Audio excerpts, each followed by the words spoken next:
Iran के राष्ट्रपति इब्राहिम रईसी का हेलीकॉप्टर एक हादसे का शिकार हो गया है।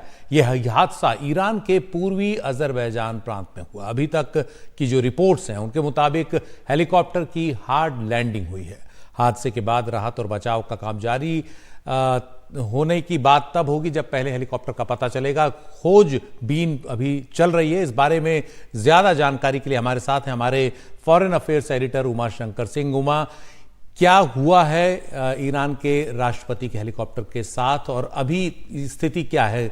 ये हादसा कब हुआ और कितना समय इसको गुजर चुका है?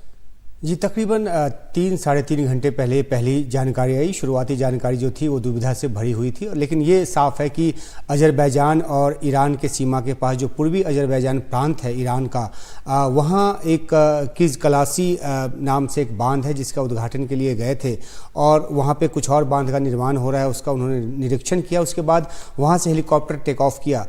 3 हेलीकॉप्टर थे उनके काफिले में, जिसमें से जिस हेलीकॉप्टर में इब्राहिम रईसी खुद सवार थे उसमें जो विदेश मंत्री हैं ईरान के अब्दुल्लाहियां वो भी सवार थे। इसके अलावा जो पूर्वी अजरबैजान प्रांत है उसके गवर्नर भी उसी में थे और एक इमाम भी जो हैं तबरीज के, वो उसमें सवार थे। वो हेलीकॉप्टर जो है वो क्रैश लैंडिंग हुई ऐसा कहा गया, लेकिन बाद में जानकारी आई क्योंकि ख़राब मौसम की वजह से हार्ड लैंडिंग हुई है। लेकिन बड़ी बात यह है कि हार्ड लैंडिंग के बाद उस लोकेशन का पता नहीं चला है जहाँ पर ये लैंडिंग हुई है, और न ही इस बात की कोई जानकारी है कि आखिरकार राष्ट्रपति इब्राहिम रईसी किस हालत में है और हेलीकॉप्टर पर सवार जो दूसरे लोग हैं उनकी क्या हालत है। जो ईरान रेड क्रिसेंट है उसकी तकरीबन 40 टीम जो है रेस्क्यू की टीम वो पूरे इलाके की खाक छान रही है। लेकिन सबसे बड़ी बात है कि खराब मौसम की वजह से, धुंध की वजह से राहत और बचाव काम में जो है वो देरी हो रही है, और क्योंकि अंधेरा भी घिराया है इस इलाके में, धुंध पहले से है, तो ऐसे में जो विजिबिलिटी है वो बहुत ही कम है और इसलिए राहत और बचाव काम जो है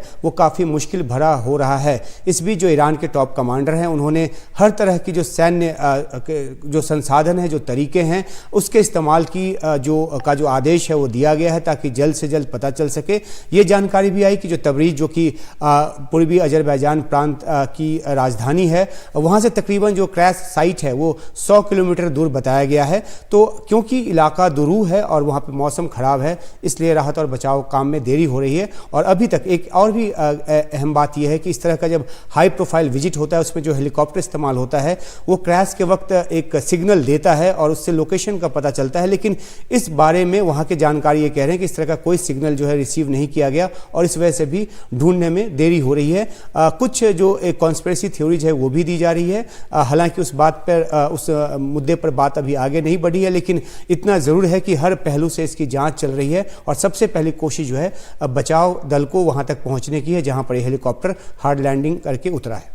ये जो तस्वीरें उमा देख रहे हैं ये उस डैम के उद्घाटन से ठीक पहले की हैं। इब्राहिम रईसी की ये वो तस्वीरें हैं जो उस डैम के उद्घाटन से पहले जब वो उतरे तब की।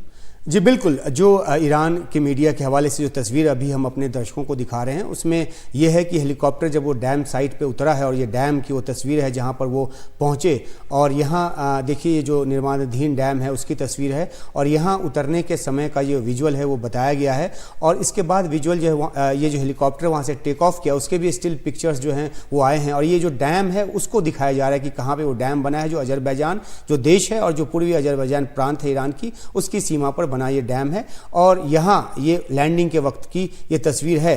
उसके बाद जो है यहाँ से जब टेक ऑफ किया है तीनों हेलीकॉप्टर ने, तो उसमें से वो हेलीकॉप्टर मिसिंग है जिसमें राष्ट्रपति रईसी और विदेश मंत्री अब्दुल्लाहियां जिसमें सवार हैं, और तमाम चिंताएं की जो बात है दुनिया के देशों की तरफ से जाहिर की जा रही हैं। हालांकि जो एक प्रार्थना जो दुआ है वो भी की जा रही है ताकि जो उनकी सलामती जो है वो उनकी सलामती के लिए दुआएं की जा रही है पूरे ईरान में। और ये ज़रूर कहा जा रहा है रेस्क्यू टीम की तरफ से कि जो लोग जाने लगे हैं क्रैश साइट की तरफ वो ना जाएं, क्योंकि भीड़ बढ़ने से रेस्क्यू में और ज़्यादा दिक्कत होगी।